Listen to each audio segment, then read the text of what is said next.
Here we are at the beginning of the year, and what is everybody supposed to do or have done by now? And that's make a resolution. But by now, as we are approaching February, it's time to start counting how many resolutions have already been broken. Isn't that the challenge? We start the new year saying, I am going to quit doing that and I am going to start doing this. And it will change my life, or it will change this or that. And yet here we are a month into the year, and we are struggling to keep even simple resolutions. My name's Don Creech. And I'm Perry Sykes, and welcome to the Investor Resources Podcast. We are going to fess up right away.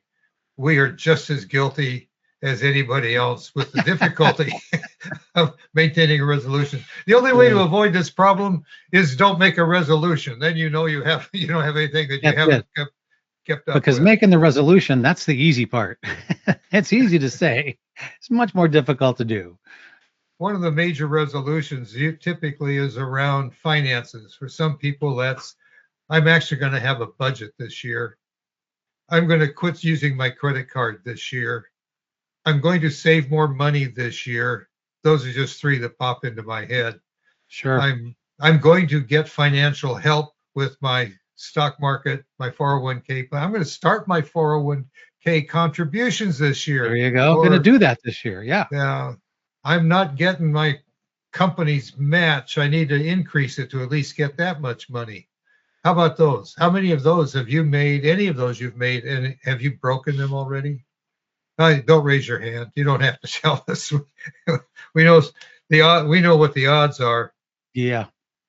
But basically, we're dealing with behavioral finance with these issues. We have grown accustomed to doing things a certain way, and it's tough to change.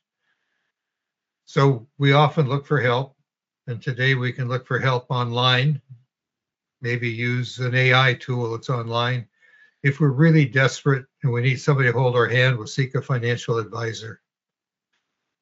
But when we do that, we just set ourselves up for falling into a different model of a trap.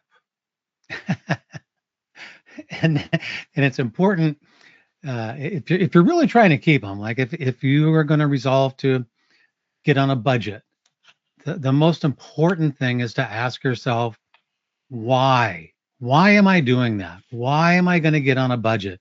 Knowing the reason why you're doing anything, whatever your resolution is, can really help you focus on actually doing it and not just talking about it. And so if it's like, well, I have to save more money because I need it for retirement, then it becomes a real thing. When it's just, well, I'm going to save more money, it's too nebulous. You never get down to why you need to do that. If it's to buy a new car, if it's to travel the world, whatever the goal is, make sure you put that into the resolution. Make sure that this is why I need to do this. That'll go a long way to helping you actually engage in the activity that will help you do it and not just say it, because it's super easy to say and it's much more difficult to do. Well, it's also important to recognize that small things make a big difference downstream. Oh, absolutely. I mean, I've had this discussion over many years with people just talking about their financial budgets. When they say, I need to save more money, I say, well, where do you spend the money that you think you could save? Well, I know I couldn't save it I can't give up my Starbucks coffee.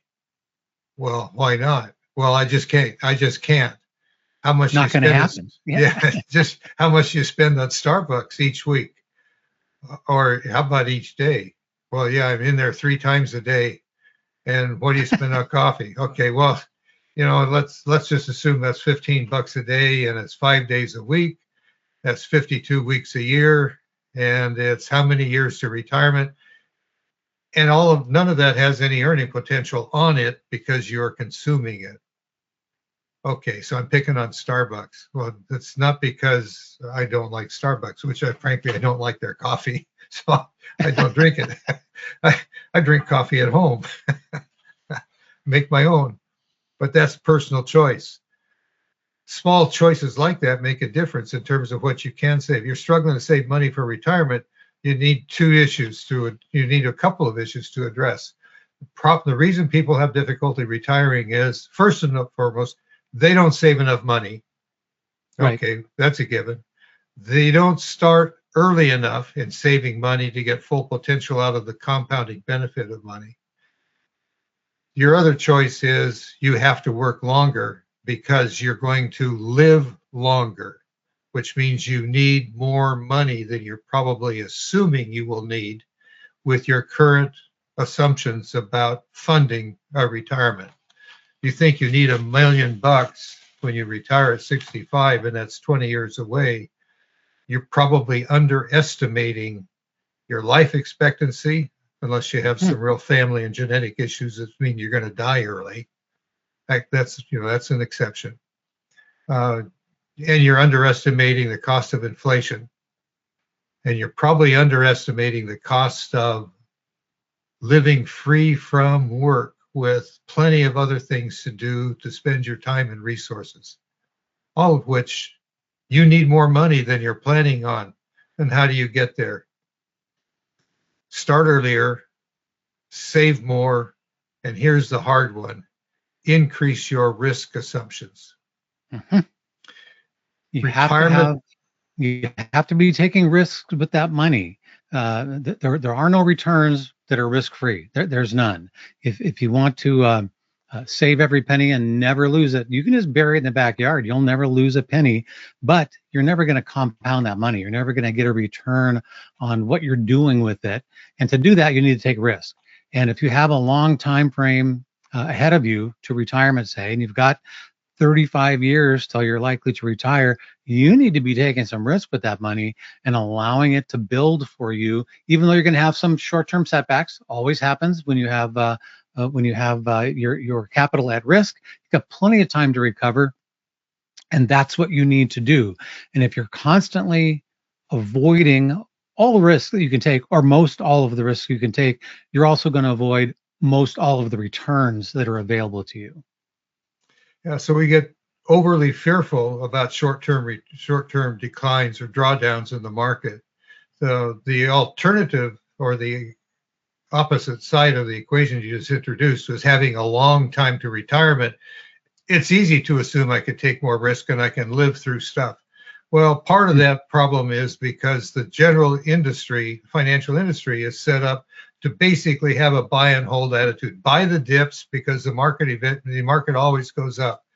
I happen to have recently read a book, and I have it here on my desk, by Leslie Masonson, the Triple Q and the T Triple Q ETF Profit Machine. And in it, he clearly states the problem with the financial service industry is they keep promoting the concept of the disaster that's going to happen if you don't stay invested, and you're going to miss out on the best 10 days of the market return. Right, right. And paraphrasing him, he said, the problem with that is I have personally found out it's better to miss the 10 worst days in the market. I have a better return if I limit my losses. And that doesn't come by hanging on to things that aren't working. So here we are dealing with the subject of sector rotation, which in large part does not happen in the standard balanced portfolio approach to portfolio structure for the typical financial advisor or website client. The economy cycles. When it cycles, different industries do well. When industries do well, profits grow, it attracts investor capital, and stock prices rise. When those industries quit doing well because the economy has changed, has matured, other industries do well. And yet the standard approach is, well, we own all but of everything, and so we'll have something doing well all the time. Well, okay, but that also means you have something that's not doing well all the time. Now, for a little over a decade, my wife and I owned a small farm. And Well, if you own a small farm, ours is only 15 acres. My IT guy owns a 20-acre farm. And like I did, he owns a tractor too. And I'm explaining this to him because he inherited a portfolio from his dad. So he hasn't looked at it. He says, so you have a load of stuff that you want to move from point A to point B, from the field to the barn or back the other way. Now, when you do that, you load up your front loader and you're ready to carry it someplace. What you have to do is you have to take the backhoe on the back end that you use to dig trenches. You have to get it off the ground. You don't want to travel across your 20-acre property dragging a backhoe, doing all sorts of damage. It's going to slow you down. It's a detriment to your progress. That's what excessive diversification and the lack of sector rotation do to the odds of you achieving your financial goals. Not doing sector rotation, not paying attention to it, and owning too much of stuff that's not doing you any good detracts from portfolio growth. Here's another way to look at this. I've got another illustration, Perry. Go ahead. Yep. So we've been dealing with this since 24. We've actually been dealing seriously with the problem in excessive diversification in portfolios. So I took a look at a portfolio which we use, looking to verify diversification and that the exchange traded funds we own didn't have a lot of excessive overlap, where you think you're buying something different, but it actually owns the same stuff. That's overlap. Well, our portfolio had very little overlap, but it had exposure to 4,000 different company stocks. That's a lot of stocks. We also run a stock portfolio that does sector rotation that runs 20 to 25 stocks. Now, in that 4,000 stocks, the odds are you own these 25 stocks, but you also own 3,975 other stocks that aren't making a significant contribution to your return. If you concentrated in the ones that were actually working, your progress would be faster. I came up with that illustration. I hope it's clear enough to understand that that's not real complicated. If you want to move stuff with the tractor, you use your front loader, but you keep your backhoe out of the way. You keep it lifted up high and out of dragging. You don't want to drag. You use that when you're trying to stay in place and dig a deep hole. Well, you don't want to do that with your portfolio. So let's get rid of the excessive diversification and concentrate on the issues that are actually working for you.